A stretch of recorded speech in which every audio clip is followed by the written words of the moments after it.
Om Shanti, good morning, सुप्रभात। 14 दिसंबर 2024 की साकार मुरली है, यानी कि कल की। कुछ कारणवश कल मुरली यूट्यूब बना नहीं पाया, तो अभी सवेरे हम सार में विस्तार करने जा रहे हैं। कल जो 14 दिसंबर 2024 की साकार मुरली का पूरा सार यही है कि अगर माया को हरानी है तो हमें दो मंत्र को याद करना है, मन मना भाव और मध्याजी भाव।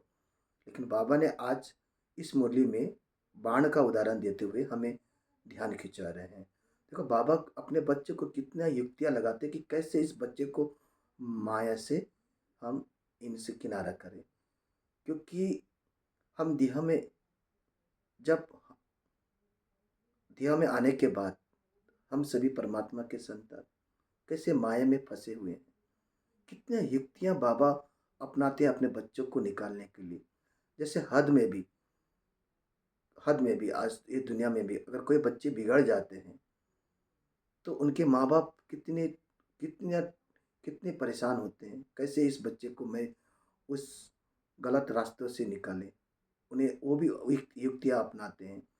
उन्हें ये कुछ ऐसी चीज़ें खरीद के देते हैं या फिर उसको कई जगह ऐसे भेज देते हैं, कई युक्तियाँ अपनाते हैं। ऐसे बाबा के बच्चे भी परमात्मा के संतान जब परमधाम से इस धरा पर आए, जब इस शरीर का आधार लिया, तब पूरे माया में फंसे हुए हैं। आज तक भी आज तक भी बाबा के बच्चे बनने के बाद भी माया में फंसे हुए हैं। तो बाबा उस बच्चों को उस माया नगरी से निकालने के लिए कितनी युक्तियां अपनाते हैं। तो जैसे बाबा ने कहा कि मीठे बच्चे, तुम्हारे पास मन मना भाव और मध्याजी भाव के तीक्ष्ण बाण, माने कि तेज तेज बाण, धार वाली तीर। बाण मतलब तीर, धार वाली तीर, तीक्ष्ण बाण, है ना। कि तीक्ष्ण तीक्ष्ण बाण है, उन इनकी बाणों से तुम्हें इन्हीं बाणों से तुम्हें माया पर विजय प्राप्त कर सकते हो। हम सभी देखो, इसका अर्थ यही है कि एक ही ऐसी बाण है जो हम माया पर विजय प्राप्त कर सकते हैं, यानी कि मन मना भाव मध्याजी भाव। बाबा कई बार इसी मंत्र को भी ये हमारा मंत्र कहते हैं, है ना। लेकिन आज बाबा हमें बाणों में इस ये दो शब्द जो है बाणों की ओर हमें ध्यान खिंचा रहा है। ये तीर है, ये तीर लगते ही माया मूर्छित हो जाती है। ठीक है। तो जैसे कि हम सभी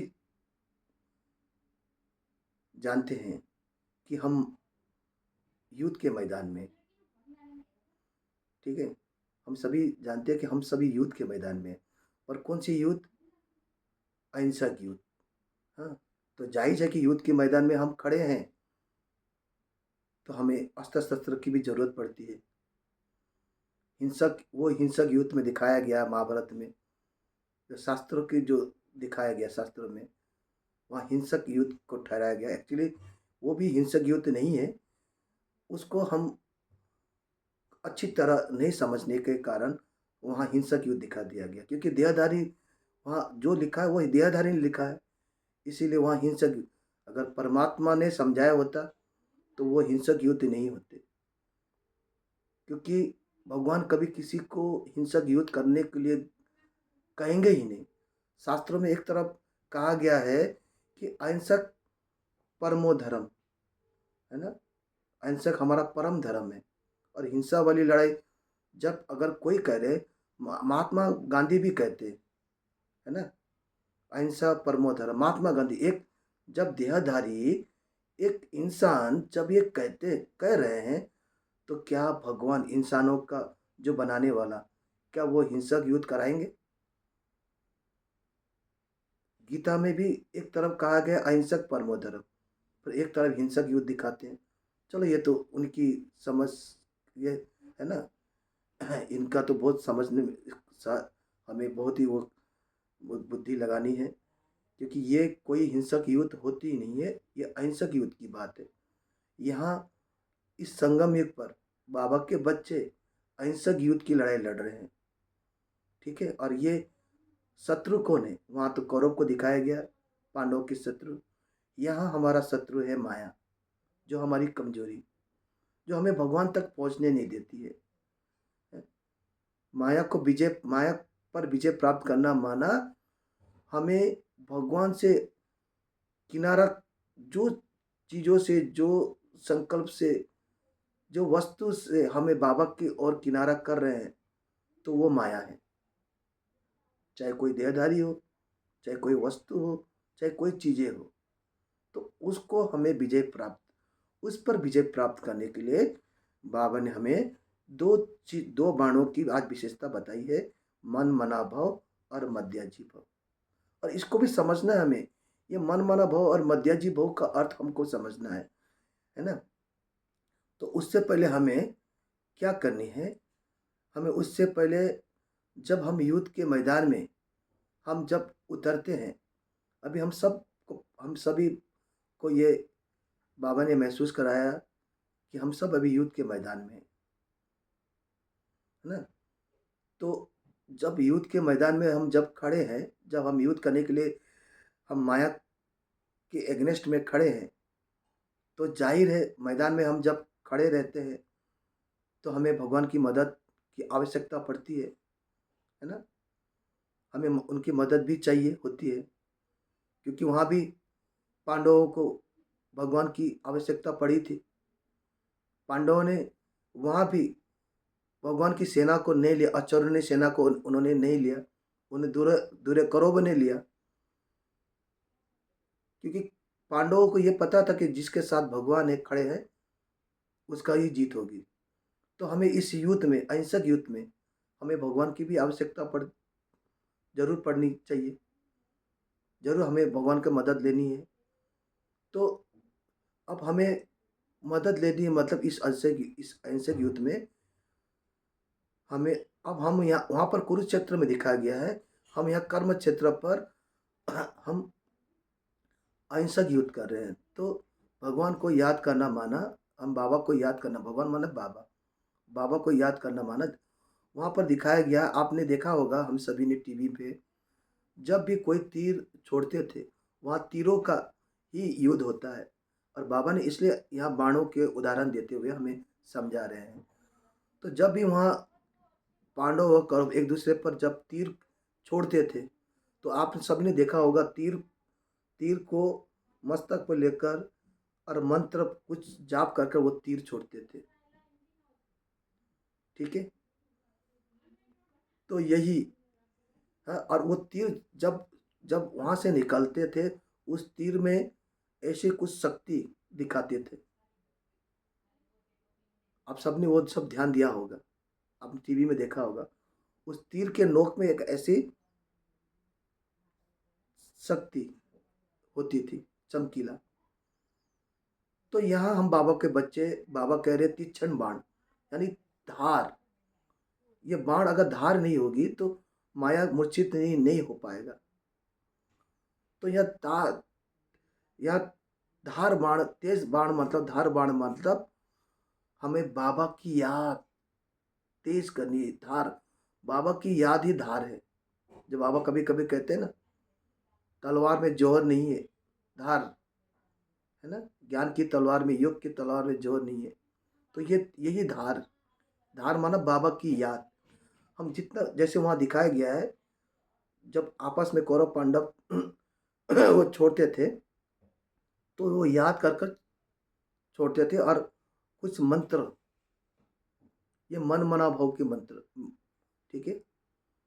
तो ऐसे उन्हें याद कर कर वो तीर छोड़ा जाता था, और जाके वो तीर के आगे एक शक्ति जैसे दिखाया गया है। तो इसी तरह बाबा हम बच्चे को कहते हैं कि आप भी एक मैदान, युद्ध के मैदान में खड़े हो, अहिंसक युद्ध है आपकी। आपको कौरवों को माया कौरवों को हराना है। ये माया कौन है? जो हमें बाबा तक पहुंचने नहीं देती, भगवान तक हमें पहुंचने नहीं देती। ये वस्तु, वैभव, हाँ, देहधारी, इस जितने भी है, ये हमें वहां तक पहुंचने नहीं देती। तो इनको हमें क्या है, इस माया को हमें मारना है। तो ये माया को मारने का एक ही साधन है, मन मना भव मध्याजी भव, जिससे वो हमें कमजोर बना देती है। वस्तु, वैभव, देहधारी। गीता में भी कितना स्पष्ट है। हाँ? हे अर्जुन, तुम देह के सारे संबंध, देह और देह के सारे संबंध को तोड़ तुम मेरे शरण में आओ। इसका मतलब, अगर आप देह को नहीं भूलोगे तो आप भगवान की प्राप्ति नहीं कर सकोगे। फिर क्यों कहा गया है कि गीता में, हे अर्जुन, तुम विष्णु चतुर्भुज को याद करो। कितनी गहराई बात है। अब विष्णु चतुर्भुज तो देहधारी है। एक तरफ कहते हैं कि सारे देह के संबंध छोड़ तोड़ मेरे शरण में आओ, और एक तरफ फिर देहधारी को विष्णु चतुर्भुज को याद करो। कहीं ना कहीं कुछ रहस्य है जो हमसे मिसिंग हो रहे हैं। तो बाबा ने उसका हमें उत्तर बताया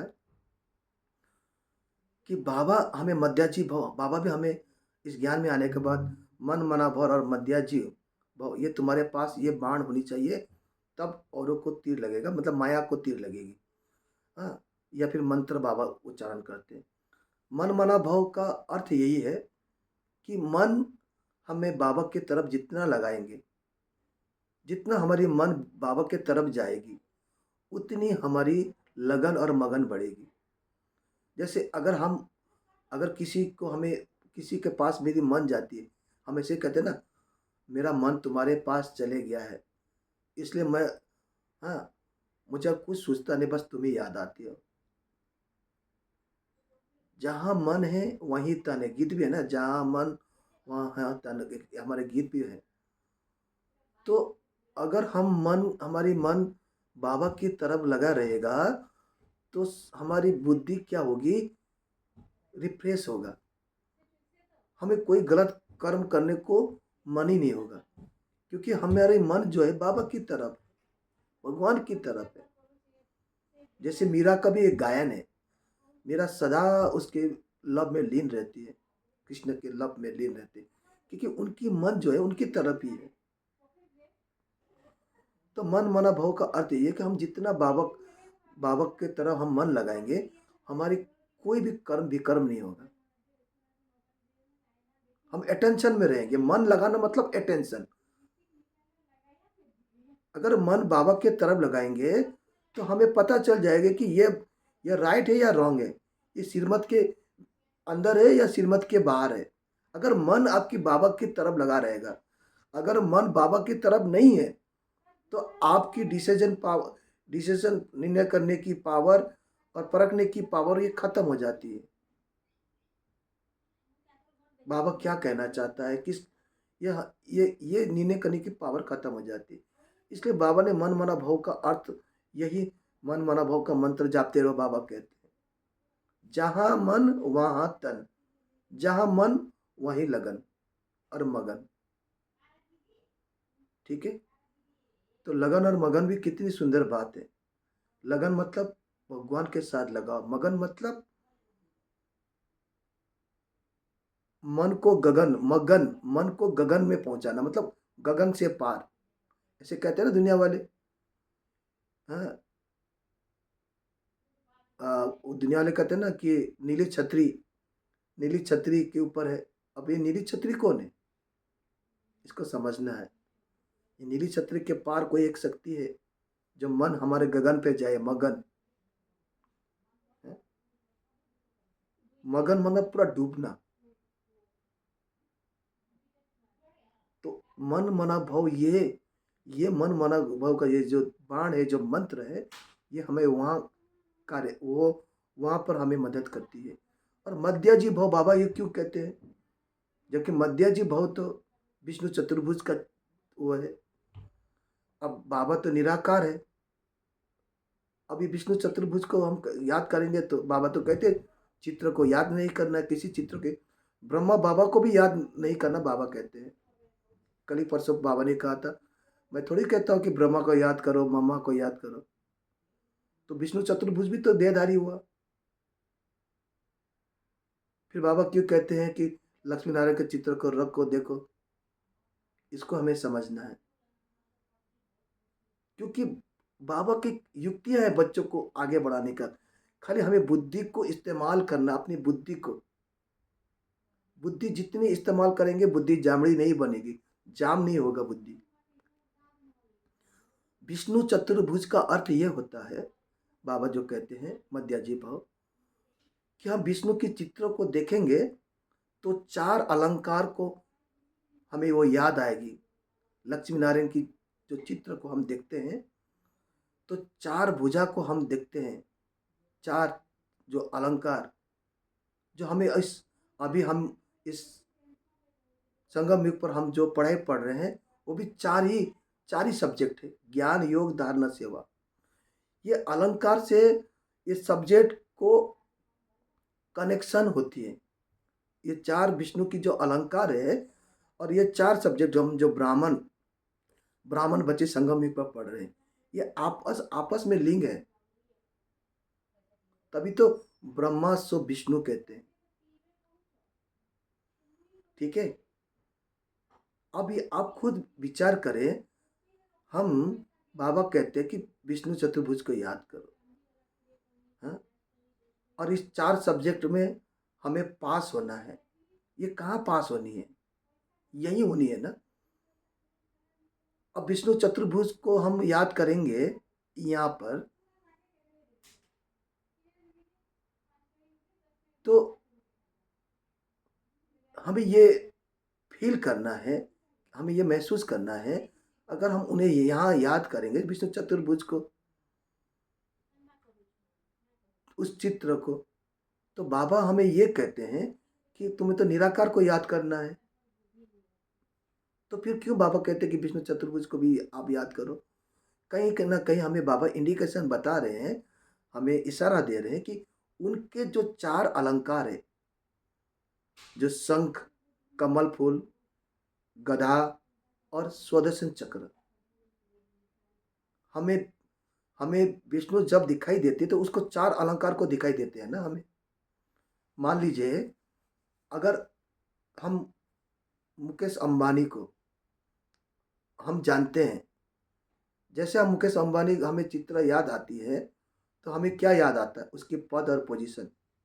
अरे वो तो बहुत बहुत बड़े आदमी हैं, है ना। उनकी इतने इतने इतनी कंपनियां चलती है, वो चलती है। तो इसी तरह बाबा हमें ये बताते हैं कि विष्णु चतुर्भुज को जब आप याद करते हो तो वो चार अलंकार आप पे स्मृति आ जाती है। इनको ये चार अलंकार कैसे मिला? ये चार सब्जेक्ट, ये चार अलंकार ही हमारे चार सब्जेक्ट हैं। शंख माना, यहाँ हमारी सेवाओं की बात हो रही है। गधा माना, यहाँ योग की बात हो रही है। कमल माना, धारणा की बात हो रही है, कमल पुष्प। और स्वदर्शन चक्रधारी माना, ये ज्ञान की बात हो रही है।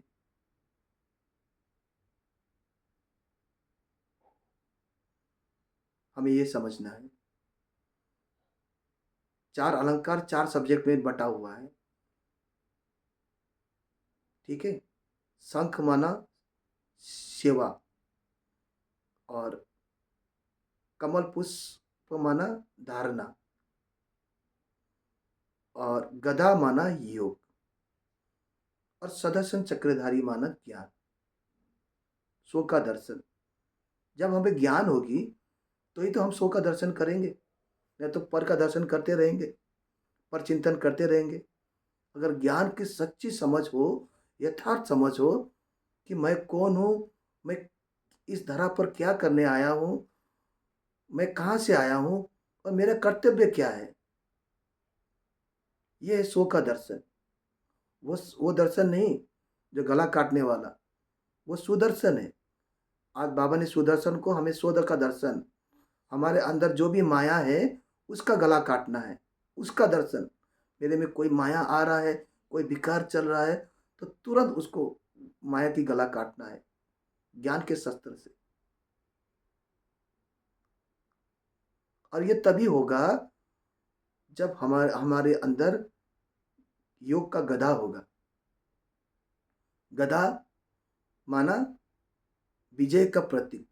अब वहाँ विष्णु को देखो, हम सभी यही जानते आए हैं कि गधा जो है वो नीचे की ओर है ना, यानी कि विष्णु ने वो गधा माया पर विजय प्राप्त कर लिए। हाँ, ये तो बात सही है। इसलिए उनको शेष की शैया में सोते हुए दिखाते हैं। उन्होंने विकारों पर विजय पाई है, तो वो शेष की शैया पर सोए हुए हैं। यहाँ तो कोई हम अज्ञानी ये समझते हैं कि 5 सिर वाला भी सांप होते हैं। नहीं, वो 5 विकारों के प्रतीक है। उसको जीते हैं इस विष्णु ने, इस लक्ष्मी नारायण ने। तो यहाँ पर अब हमें ये समझना है कि जो ये गधा के किसके प्रतीक है। इन्होंने विजय तो प्राप्त कर लिए, पर हम ब्राह्मण अभी अभी हमारी पढ़ाई चल रही है ना। हमारी पढ़ाई क्या है? ज्ञान योग धारणा सेवा। तो अब गधा मतलब योग। अब हमें ये समझना है कि हम भी जैसे विष्णु को खड़े दिखाते हैं। आप चित्रा को में देख लो, त्रिमूर्ति को। मतलब अभी हम ब्राह्मण, अभी हम हमने विजय प्राप्त नहीं किए। अभी हम युद्ध के मैदान में खड़े हैं। वो इंडिकेशन देता है। विष्णु खड़े हैं ना, तो हम अभी विजय के, वही आत्मा कौन? विष्णु की आत्मा ब्रह्मा, वो भी युद्ध के मैदान में खड़े हैं। तो उनके जो भी मुख वंशावली वो भी खड़े हैं युद्ध के मैदान में। अर्थात हमें माया को, युद्ध के मैदान में खड़े कौन होते हैं? दुश्मन को आने नहीं देते, शत्रु को आने नहीं देते। इसलिए हम भी खड़े हैं युद्ध के मैदान में। हमारी अहिंसक युद्ध है। हम युद्ध के मैदान में खड़े, हमें हमें माया को हमारे अंदर आने ही नहीं देना है। इसलिए उसको चाहिए योग। ठीक है, हमें परखने की शक्ति, हाँ मेरे अंदर माया आ रहा है। योग ही एक ऐसी शक्ति है जो परखने के, निर्णय करने की शक्ति हमें, उससे मदद मिलती, उससे शक्ति मिलती है योग को परखने की और निर्णय करने की। इसलिए वो गधा को रूप में हमें दिखाया गया। अभी हमारा गधा नीचे नहीं है, अभी हमारा गधा कंधे पर है। हम माया पर विजय प्राप्त कर, इसलिए बाबा हनुमान का उदाहरण क्यों देते हैं? इन्होंने प्राप्त कर लिए तभी ये विष्णु बने सतयुग में, ब्रह्मा की आत्मा ने।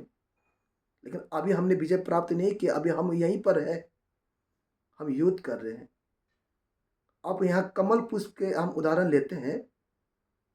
कमल पुष्प माना न्यारा और प्यारा, हम जानते हैं, हमने ज्ञान में यही समझा, और ये सही भी है। हम न्यारा प्यारा बन के, हम जैसे कमल जो कीचड़ में खिलते हैं और वो ऊपर रहते हैं, न्यारा और प्यारा रहता है, कीचड़ में रहते। तो ये इस दुनिया के, मायावी दुनिया की कीचड़ में हम जो आत्माएं, अभी जो हम हमारा चल रहा है अपने, है ना, इस जो जो भी अपने अपने घर में, जो अपने रिश्तों में बटे हुए हैं, उनका पालन करते हुए हमें न्यारा और प्यारा रहना है। प्यारा मतलब सबको प्यार बांटना है, प्यारा रहना है, न्यारा, सबसे न्यारा, डिटेचमेंट। न्यारा मतलब अटैचमेंट नहीं, डिटेचमेंट। और कमल पुष्प और 2 चीज़ देते हैं जो हमको अभी तक समझ नहीं है। खाली न्यारा प्यारा ही हम समझते हैं। कमल पुष्प कीचड़ में रहते हुए, न्यारा प्यारा रहते हुए, कीचड़ से खुशबू भी देती है। फूल खुशबू देती है ना, कमल फूल, वो किसी को पता ही नहीं है। और खुशबू तो देती ही देती है, और वो चमक भी देती है। उसके फूल देखो कितना चमक होती है, कमल फूल को देखते कितना अट्रैक्शन होता है। तभी तो कमल फूल हर देवी देवताओं के नीचे आसन बनाए दिखाई देते। इसका अर्थ कोई नहीं जानते। हाँ, हमें भी वैसे कमल पुष्प जैसा न्यारा और प्यारा और खुशबू फैलानी है। चारों तरफ वाइब्रेशन, पवित्रता की वाइब्रेशन फैलानी है, घर के चारों ओर। आज घर घर में दुख अशांति क्यों है? क्योंकि पवित्रता का वाइब्रेशन घर में नहीं है। आज कोई भी ऐसे साधु संतों के पास जाते हैं या कोई मंदिर जाते हैं, तो वहाँ की वाइब्रेशन क्यों खींचती है? क्योंकि वो पवित्रता, वो जो भी देवी देवता है वो पवित्र आत्मा है, इसलिए हमें वो वाइब्रेशन खींचती है। इसलिए हमें ज्ञान में हमें अब समझ आया कि हम जितने धारण करते हैं, हमारे घर के वाइब्रेशन शुद्ध बनते, वायुमंडल शुद्ध बन जाता है। घर घर में आज अशांति, लड़ाई झगड़ा क्यों है? हम एक दूसरे को कसूरवार ठहराते हैं। कहीं ना कहीं हमारी पवित्रता खत्म हो चुकी है, इसलिए घर में दुख अशांति है। यह धारणा के प्रति। और एक अंत में शंख ध्वनि का जो दिखा है वो हमारी सेवा है। आप जितना ज्ञान आपने धारण किए हैं, आप दूसरों को सुनाओगे। शंख जो होती है, ऐसा माना जाता है शंख फूकने से 500 किलोमीटर तक, 500 मीटर तक भी उस गांव में शांति रहती है। ऐसे भूत प्रेत कुछ आता नहीं, इसलिए वो शंख फूकते हैं, ऐसा माना जाता है।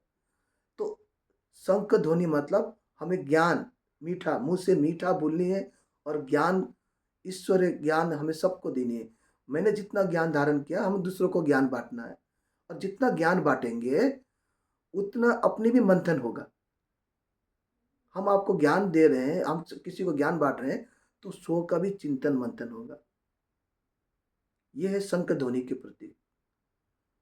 तो ये चार अलंकार हमें जब याद आ जाती है कि भगवान ने इनको चार अलंकार क्यों दिया, जबकि लक्ष्मी नारायण तो अलग अलग है।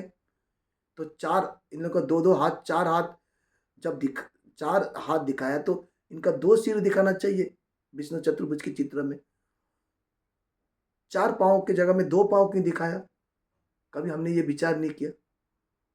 और नारायण को ही क्यों चित्र चित्र में दिखाया, जबकि लक्ष्मी नारायण कंबाइंड स्वरूप है। जबकि नाम पहले लक्ष्मी का आता है, नारायण का बाद में नाम आती है। तो लक्ष्मी को पहले चित्र चित्र होना चाहिए, नारायण को पीछे होने चाहिए। नारायण को क्यों आगे रखा? कहीं ना कहीं कितनी डीप गई ज्ञान, बहुत गहराई है ज्ञान।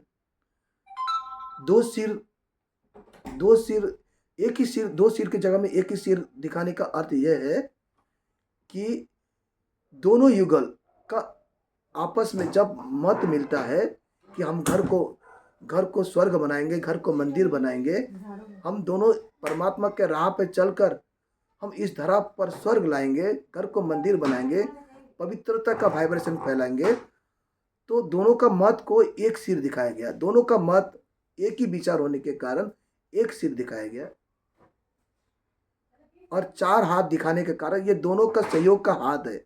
दोनों ने एक दूसरे को सहयोग दिया, इसलिए वो सहयोग का हाथ है। और दो पांव जो दिखाए हैं, तो चारों का, ये चार पांव होनी चाहिए। चार पांव इसलिए नहीं है कि दोनों का जो दिशा है एक ही तरफ है। अगर दोनों का चार पांव होता, इसका दो पांव, इनका दो पांव होता, तो घर में क्या हो जाती? ये इस तरफ चले जाते, वो इस तरफ चले, दोनों का मत अलग अलग हो जाता। हाँ? आज घर घर में यही है, घर घर में यही है। इनका इनका उनका अलग मत है, इनका अलग मत है। वो अपने अपने अपने अपने हिसाब से चलता है, वो अपने हिसाब से चलते हैं। तो आज घर घर में अशांति का कारण ही है। एक ही दिशा में चलने के कारण दो पांव, चार पांव की जगह में दो पांव दिखाए हैं। ये समझने के हमें यही, इसलिए बाबा कहते हैं कि मन मना भाव मध्य जी भव का तीक्ष्ण बाण लगना चाहिए, धार बाण। तो आज की मुरली का पूरा सार बाबा ने कहा कि ये दो जो तीर हमारे, हम स्मृति में लाएंगे इस बाण को, तब हम माया कौरव को हरा पाएंगे।